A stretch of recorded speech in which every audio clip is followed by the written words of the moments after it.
At sa buong mundo, ito ang balita.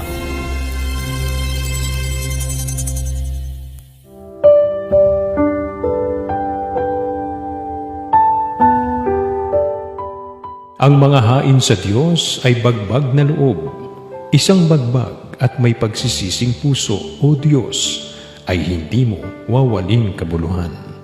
Awit 51:17.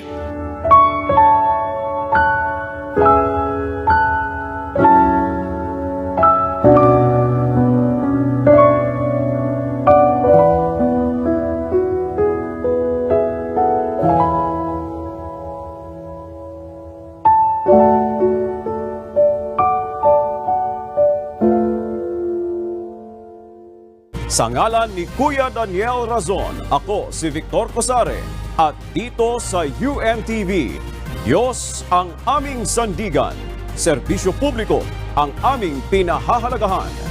Magandang tanghali.